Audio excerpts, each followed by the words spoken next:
Hey, you're with Chico here. It's time to do our weekly recap with our Tiger strategy selling call options. So this week, March 10th to 14th, we went 2 for 2. First, we made the play on Oracle where they reported earnings, and they missed the expectations for the present quarter, but then the guide for the AI was very strong.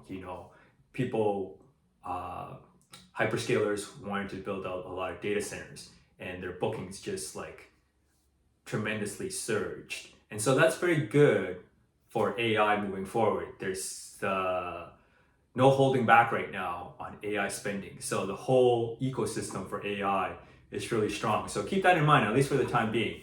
The race for computing power and to outdo each other is still there.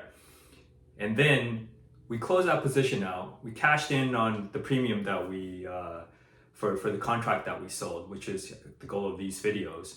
And then Tesla has a rocky road this week, and at the end we decided to make a play for it.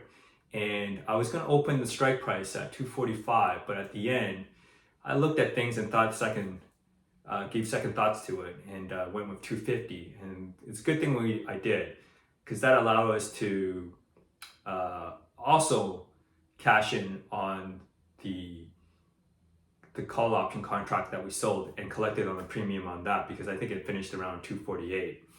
So that was nice. I had to think about it, said it's kind of volatile, let's just play it a little bit more safe.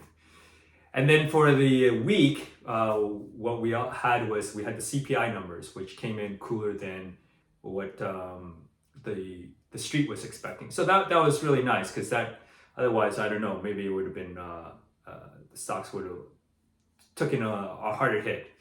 And then these Trump tariffs are ongoing, and Trump is definitely taking a very rigid stance against his tariffs and announcing tariffs against other countries such as the whole EU nation about luxury goods. And so he's not backing down, and he's playing a hard game. Okay, so he has certain goals to try to improve the trade scenario between different countries, and to benefit America. But the problem is, looking at the overall picture, is this going to be good for the stock market and the economy? For the short and medium short and medium terms.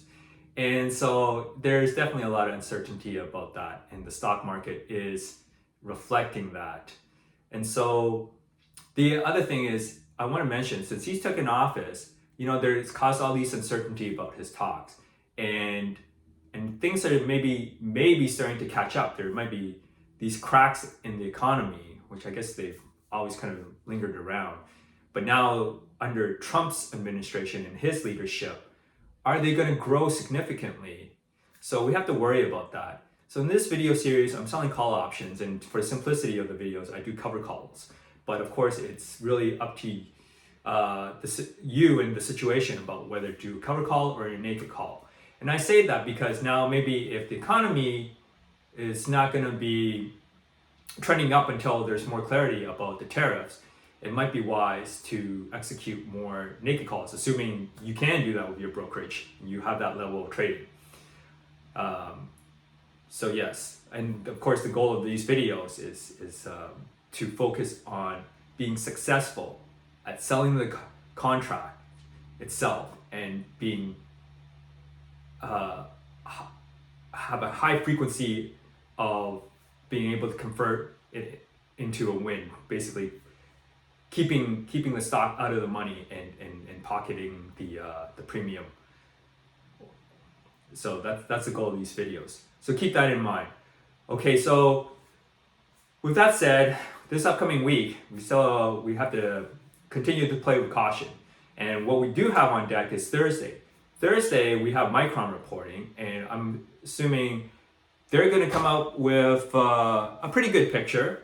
Of course, the only unknown is export controls, and if they have any concerns about the economy and they want to be conservative on the guidance, maybe that will impact their stock after hours, but are they going to go up? I don't know. I think like Micron is one of these stocks that is just kind of like, it's kind of capped. So do we want to make a play for it? I'm not sure, because usually the implied volatility is also lower on Micron, so I don't know if it's worth the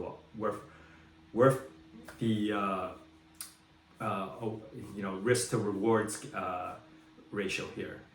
But the other companies that are interesting to observe is and to listen to on Thursday is FedEx and Nike. So these two companies, FedEx is good to see and Nike to see what the heartbeat of like the economy is. So we'll be tuned into that. And then the other one is actually Lennar. Lennar is one of the major home builders in America, and with potential tariffs against Canadian lumber from Trump, who's threatening to do this. I guess their guidance is probably going to be a little bit not so strong with a lot of uncertainty. They're going to express some uncertainty about it. So I mean, I don't know I checked the implied volatility later, but it's something to consider if you want to make a play for Lennar. We'll talk more about it, I suppose. But anyways, yeah, that is it for this week. Also just to mention, so far this month, last week we did well. This week we did well. We're basically perfect on making money off selling call contracts and making money off the premium that the buyer pays to us. So we're doing good, and we'll continue to do so. Okay, but of course we have to exercise a little bit more precaution and really think really hard, given like all the crazy stuff that's happening with the political landscape. So anyways, I won't go over the spreadsheet this week. So as long as you follow the videos, you'll see we've cashed in on Oracle and Tesla. So stay tuned. Catch you next episode. Don't forget to like and subscribe.